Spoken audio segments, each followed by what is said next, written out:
Grey hair எனக்கு நிறைய இருக்குது, அதை எப்படி அவாய்ட் பண்ணுறது ஆர் எப்படி ப்ரிவென்ட் பண்ணுறது அப்படின்னு கேட்குறாங்க. ஜெனட்டிக் ப்ரீடிஸ்பொசிஷன் இருக்கவங்க. So that's one typical example. பார்த்தீங்கன்னா என்னோட கசின் சிஸ்டர் அப்படி தான். It is because of nutritional deficiency. நீங்கள் வந்து சாப்பிட்ற சாஃப்ட் ட்ரிங்க்ஸு, மைதா பொருட்கள், பேக்கரி ஐட்டம்ஸ், அப்புறம் எக்ஸசைஸ் பண்ணாதது, அப்புறம் லேட் நைட் ஃபுட்டு ஆர்டர் பண்ணுறது, அதெல்லாம் ப்ளேம் பண்ணுங்கள். தயவு செஞ்சு கண்டிப்பாக 3 to 6 months டைம் கொடுங்க. ஏன்னா பொறுமையாக அதை இன்க்ளூட் பண்ணி அது பாடி உள்ள போய். இப்பெல்லாம் பார்த்தீங்கன்னா நிறைய பேர் மெசேஜ் அனுப்பி கேட்குற கொஸ்டின் என்னன்னா, கிரே ஹேர் எனக்கு நிறைய இருக்குது, அதை எப்படி அவாய்ட் பண்ணுறது ஆர் எப்படி ப்ரிவென்ட் பண்ணுறது அப்படின்னு கேட்குறாங்க. ஸோ இன்றைக்கி நம்ம டிஸ்கஸ் பண்ண போகிற டாபிக் இதுதான், what to do to prevent grey hair. அதாவது ஜெனட்டிக்காக வருது இல்லையா, நம்ம ஃபேமிலி ஹிஸ்ட்ரியிலே நிறைய பேருக்கு ரொம்ப சீக்கிரம் நரைச்ச முடி வந்துடும் அப்படின்னா நீங்கள் கண்டிப்பாக எதுவும் பண்ண முடியாது. ஸோ ஜெனட்டிக் ப்ரீடிஸ்பொசிஷன் இருக்கவங்க you just have to accept the fact. ஆனால் சில பேர் பார்த்தீங்கன்னா ஒழுங்காக சாப்பிட மாட்டாங்க. ஸோ நியூட்ரிஷனல் டெஃபிஷியன்சினால அவங்களுக்கு வந்து நிறைய கிரே ஹேர் வரும். ஸோ எந்த மாதிரியான ஃபுட்ஸ் எடுத்துக்கலாம் அப்படிங்கிறத இன்றைக்கி டிஸ்கஸ் பண்ண போகிறோம். நம்பர் 1 வந்து கீரை ரெகுலராக டயட்டில் எடுக்கிறது இம்பார்ட்டண்ட். அட்லீஸ்ட் வாரத்தில் 3 நாளாவது எடுத்துக்கோங்க. ஸோ டிஃப்ரெண்ட் வெரைட்டிஸ் ஆஃப் கீரை கிடைக்கிது, அதை எடுத்துக்கோங்க. ஆனால் இதெல்லாம் என்னால் பண்ண முடியல, ரொம்ப டைம் இல்லை, காலையில் எழுந்துச்சுன்னா எனக்கு ஆஃபீஸ்க்கு போகணும், இந்த மாதிரியான ஏதாவது சுச்சுவேஷன்ஸ் இருந்ததுன்னா நீங்கள் கொஞ்சம் பிளான் பண்ணி அட்லீஸ்ட் சாட்டர்டே ஒரு சண்டே இன்க்ளூட் பண்ணிக்கோங்க. This is one. அண்ட் கருவேப்பிலை பொடி இருக்கு இல்லையா, அந்த பவுடரை வந்து நீங்கள் இட்லி தோசையோட அந்த சட்னி பவுடர் இருக்குல்ல, இட்லி பொடி அதோட மிக்ஸ் பண்ணிடுங்க. அண்ட் அதே மாதிரி இந்த கருவேப்பிலை பவுடரை வந்து மோர்லேயோ இல்லை மாதிரி ஏதாச்சும் இந்த ட்ரிங்க்கு ஜூஸஸ் எடுத்துக்கிறீங்கன்னா அதில் கலந்து எடுத்துக்கோங்க. ஸோ கீரைக்கு ஏதோ கொஞ்சம் ஒரு சப்ஸ்டியூட்டாவது அந்த பக்கம் வந்துடும். செகண்ட் என்ன அப்படின்னு பார்த்தீங்கன்னா நெல்லிக்காய் நிறைய பேர் வந்து சாப்பிட்றதே மறந்துடுவாங்க. சின்ன வயசில் ஊருக்கு போனால் நம்ம எல்லாமே நிறைய இன்க்ளூட் பண்ணுவோம். But then over period of time அப்படியே போயிடுது. மறந்துடாதீங்க. அரைநெல்லிக்காய் இல்லைன்னா அந்த பெரிய முழு நெல்லிக்காய் இருக்கு இல்லையா, ஏதாவது ஒன்று எடுத்துக்கோங்க, டெய்லி எடுத்துக்கோங்க. அதை வந்து ஜூஸ் போட்டு குடிங்க, ஆரல்ஸ் சாலடில் வந்து அது நல்லா துருவி சேர்த்துக்கோங்க, இல்லை சட்னி, இல்லைன்னா அது ஜஸ்ட் உப்பில் போட்டு நீங்கள் வந்து ஹோம்மேட் பிக்கல் இருக்கு இல்லையா, அந்த மாதிரி கூட பண்ணி எடுத்துக்கலாம். மூணாவது விஷயம் என்னன்னு பார்த்தீங்கன்னா முட்டை. நிறைய பேர் முட்டை சாப்பிடும்போது அந்த மஞ்சக்கரு எடுத்து தூக்கி போட்டுறாங்க. They eat only egg whites. ஐயோ கொலஸ்ட்ரால் ஏறிடும், வெயிட் கூடிரும், எனக்கு இது வேண்டாம் அப்படின்னு சொல்லிட்டு தே த்ரோ இட் அவே. தயவு செஞ்சு அது பண்ணாதீங்க. Nature gives it to you as a package. கரெக்டாக நீங்கள் வந்து சாப்பிட்ற சாஃப்ட் ட்ரிங்க்ஸு, மைதா பொருட்கள், பேக்கரி ஐட்டம்ஸ், அப்புறம் எக்ஸசைஸ் பண்ணாதது, அப்புறம் லேட் நைட் ஃபுட்டு ஆர்டர் பண்ணுறது, அதெல்லாம் ப்ளேம் பண்ணுங்கள். தயவு செஞ்சு முட்டையை ப்ளேம் பண்ணாதீங்க. Egg is a very good source of ப்ரோட்டீனுங்க. ஸோ கண்டிப்பாக வந்து ஒரு ஃபுல் எக் நீங்கள் எடுத்துக்கோங்க. எக் யோக் வந்து ரொம்பவே ஹெல்த்தி.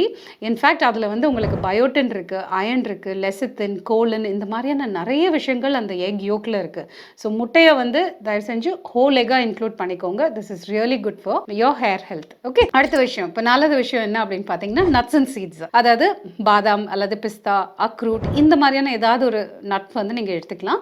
அது வந்து ஃப்ரைடெல்லாம் கிடையாது, நல்ல ரா ஒன்ஸ்.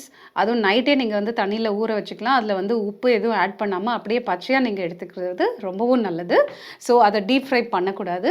இல்லை இது ரொம்ப எக்ஸ்பென்சிவ் அப்படின்னு ஃபீல் பண்ணிங்கன்னா நீங்கள் வந்து வேர்க்கடலை கூட எடுத்துக்கலாம். வேர்க்கடலை வேக வச்சு சாப்பிடுங்க, இல்லை லேசாக வறுத்து ஒரு ஸ்நாக் மாதிரி ஒரு கைப்பிடி சாப்பிடுங்க. இல்லைன்னா நீங்கள் வந்து அது சாலட் கூட நீங்கள் பண்ணி சாப்பிடலாம். சீட்ஸ் அப்படின்னு பார்க்கும்போது கசகசா இன்க்ளூட் பண்ணிக்கலாம். கசகசாவே வந்து நீங்கள் அரைச்சி ஏதாச்சும் டிஷ்ஷஸில் சேர்க்கலாம், இல்லைனா அது பாயசம் மாதிரி பண்ணி எடுத்துக்கலாம். Sunflower seeds, melon seeds, pumpkin seed, flax seed, சப்ஜா விதைகள், அப்புறம் சியா சீட்ஸ், இது எல்லாமே ரொம்ப நல்லது. இந்த சீட் எல்லாத்தையும் மிக்ஸ் பண்ணி ஒரு கப்பில் வச்சுக்கோங்க. அண்ட் டெய்லி ஒரு டீஸ்பூன் எடுத்துக்கலாம். நீங்கள் வேணும்னா சோக் பண்ணியும் சாப்பிட்லாம்.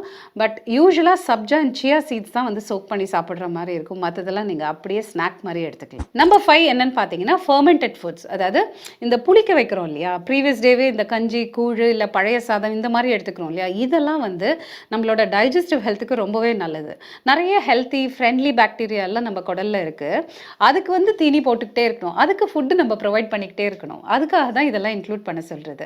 ஸோ இந்த கூழெல்லாம் ரொம்பவே நல்லது. சம்மர் சீசன் மட்டும் இல்லைங்க, மற்ற அதாவது உங்களுக்கு சூட்டாகிற எந்த கூழ் வெரைட்டி உங்களுக்கு சூட்டாதுன்னு பார்த்துக்கோங்க, அதை இன்க்ளூட் பண்ணிக்கோங்க. But summer is the best time to take all this. And அது மட்டும் இல்லை, இந்த பழைய சாதம் வந்து இப்போ it's not a fashionable food அந்த மாதிரி எல்லாம் பேசிகிட்டு இருக்காங்க. அப்படி இல்லாமல் தயவு செஞ்சு அதை அட்லீஸ்ட் வீக்லி ட்வைஸாவது இன்க்ளூட் பண்ணிக்கோங்க. ஏன்னா அதில் மோர் கலந்து நீங்கள் எடுத்துக்கும் போது உங்களுக்கு ஹெல்த்தி ப்ரோபயோட்டிக் ட்ரிங்க் அது. அண்ட் அதே மாதிரி வீட்டில் செய்கிற ஊறுகாய் அதுவுமே ரொம்ப நல்லது. அண்ட் அஃப்கோர்ஸ் தயிரில் வந்து பச்சடி பண்ணி சாப்பிடுங்க. ஒரு நாளைக்கு ஒரு வெரைட்டியான பச்சடி நீங்கள் இன்க்ளூட் பண்ணிக்கோங்க. அண்ட் இதனால கூட உங்களுக்கு வந்து இந்த கிரே ஹேரோட ப்ராப்ளம் வந்து சால்வ் ஆகிறதுக்கான சான்சஸ் இருக்குது. 6th ஐட்டம் என்ன அப்படின்னு பார்த்தீங்கன்னா காளான். மஷ்ரூம்ஸ் வந்து ரொம்பவே ஹெல்த்தி. ஸோ இதில் வந்து நிறைய பேர் ப்ரோட்டீன் சொல்லுவாங்க, but more then a source of protein உங்களுக்கு வேறு நிறைய வைட்டமின்ஸ் மினரல்ஸ் இருக்குது.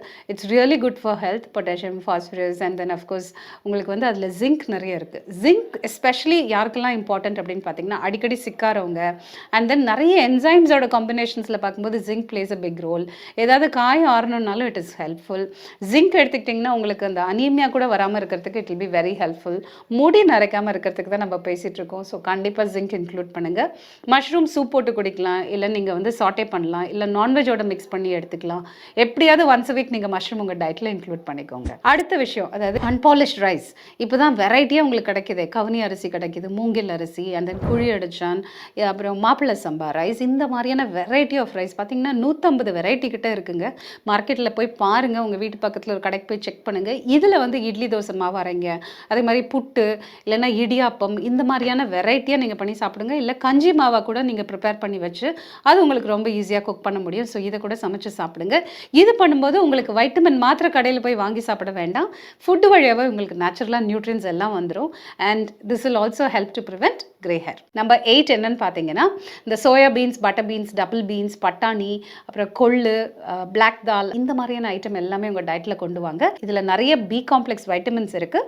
ஸோ இந்த டெஃபிஷியன்சி இருந்ததுன்னா கூட நரைச்ச முடி வரதுக்கான சான்சஸ் இருக்குது. Okay, so this is one. அடுத்த விஷயம் வந்து ஒமேகா 3 ஃபேட்டி ஆசிட்ஸ். இது வந்து ஃபிஷ்ஷில் நிறைய இருக்குது. ஸோ நம்ம வந்து குக் பண்ணும்போதே மீன்லேருந்து அப்படியே அந்த எண்ணெயாக இருக்கும் இல்லையா, அதாவது மத்தி, அயில, காணாங்கத்தை, இந்த மாதிரியான ஃபிஷ் எல்லாம் நம்ம குக் பண்ணும்போதே அப்படியே அந்த தோசைக்கல்ல பார்த்தீங்கன்னா உங்களுக்கு தவாலியே வந்து அந்த ஆயில் வந்து அப்படியே ஊஸ் அவுட் ஆகும். ஸோ நேச்சுரலாகவே அதில் வந்து ஒமேகா 3 ஃபேட்டி ஆசிட்ஸ் இருக்குது. ஸோ இதை வந்து மீன் குழம்பு பண்ணி சாப்பிடுங்க, இல்லை தவா ஃப்ரை பண்ணி கூட நீங்கள் சாப்பிட்டுக்கோங்க. ஆனால் மீன் வாரத்தில் 3-4 நாள் இந்த மாதிரி எடுத்துக்கிட்டிங்கன்னா அது ரொம்பவும் நல்லது. ஸோ வெஜிடேரியன்ஸ்க்கு எங்கேருந்து ஒமேகா 3 ஃபேட்டி ஆசிட்ஸ் கிடைக்கும் அப்படின்னு பார்த்தீங்கன்னா கண்டிப்பாக வால்நட்ஸ் எடுத்துக்கலாம். அதாவது அக்ரூட்னு சொல்கிறோம் இல்லையா, அந்த நட்ஸ் நீங்கள் சாப்பிடலாம். இல்லை பாதாம் எடுத்துக்கலாம். டெய்லி ஒரு 5 பீஸ் நீங்கள் அந்த மாதிரி நட்ஸ் எடுத்துக்கலாம். அப்புறம் வெந்தயத்தை வந்து ஊற வச்சுட்டு டெய்லி 1 டீஸ்பூன் வெந்தயம் நைட்டே ஊற வச்சுருங்க. காலையில் நீங்கள் இன்க்ளூட் பண்ணிக்கலாம். அதுலேயும் கொஞ்சம் ஒமேகா 3 ஃபேட்டி ஆசிட்ஸ் இருக்குது. அப்புறம் ஃப்ளாக் சீட் அல்லது லின்ஸ் சீட் அப்படின்னு சொல்லக்கூடிய இந்த சீட் இருக்கு இல்லையா, இது டெய்லியுமே நீங்கள் வந்து ஒரு 3 டீஸ்பூன்ஸ் இன்க்ளூட் பண்ணலாம். இதை வந்து தண்ணியில் ஊற வைக்கலாம், இல்லைன்னா லேசாக வறுத்து பொடிச்சு நீங்கள் மோரில் கலந்து சாப்பிட்டுக்கலாம். இல்லை சட்னி, குழம்பு, ஏதாவது நீங்கள் சாதத்தோடவே பிசைஞ்சு சாப்பிட்றீங்களா, கிரேவி ஆட் பண்ணும்போது அதுலேயே இதையும் மிக்ஸ் பண்ணிக்கோங்க. இல்லை துவையல் பண்ணி வச்சதுக்கப்புறமா அந்த பவுடரை அதில் கொஞ்சம் மிக்ஸ் பண்ணிக்கலாம். ஹீட் பண்ணிடாதீங்க. ஓகே, ஸோ ராவாகவே எடுத்துக்கோங்க. So flaxseed is also very good source of omega 3 fatty acids. அப்படி இது எதுவுமே உங்களுக்கு செட் ஆகலைன்னா கண்டிப்பாக நீங்கள் வெஜிடேரியன் சோர்சஸ் ஆஃப் ஒமேகா 3 டேப்லெட்ஸே கிடைக்குது, சப்ளிமெண்ட்ஸ் கிடைக்குது. வேணும்னா நீங்கள் அதை கன்சிடர் பண்ணலாம் ஆஸ் அ லாஸ்ட் ஆப்ஷன். டைரெக்டாக ஃபுட் வழியாக வந்ததுன்னா it be really good. Last item என்னன்னு பார்த்தீங்கன்னா கேரட்டை மிஸ் பண்ணிடாதீங்க. சும்மா ஸ்நாக் மாதிரி இப்போ டிவி பார்க்கும்போதோ இல்லை ஏதாவது கொறிக்கணும்னு தோணும் போதோ ஒரு ஃப்ரெஷ் ரா கேரட் சாப்பிட்லாம். இல்லை குக் பண்ணிவிட்டு கேரட்டு தக்காளி போட்டு ஒரு சூப் மாதிரி கூட பண்ணிக்கலாம். இல்லை நீங்கள் ஏதாவது பொரியல் பண்ணுறீங்கனாலும் இட்ஸ் ஃபைன். ஸோ இந்த டிப்ஸ் எல்லாம் ஃபாலோ பண்ணி பாருங்கள். ஆனால் கண்டிப்பாக 3 to 6 months டைம் கொடுங்க. ஏன்னா பொறுமையாக அதை இன்க்ளூட் பண்ணி அது பாடி உள்ள போய் அந்த உங்களுக்கு ரிசல்ட் தெரியறதுக்கு it take some time. In case you have any doubts please comment. நாங்கள் கண்டிப்பாக ரிப்ளை பண்ணுறோம். இல்லைனா இன்னொரு வீடியோ இது ரிலேட்டடாக பண்ணுறோம்.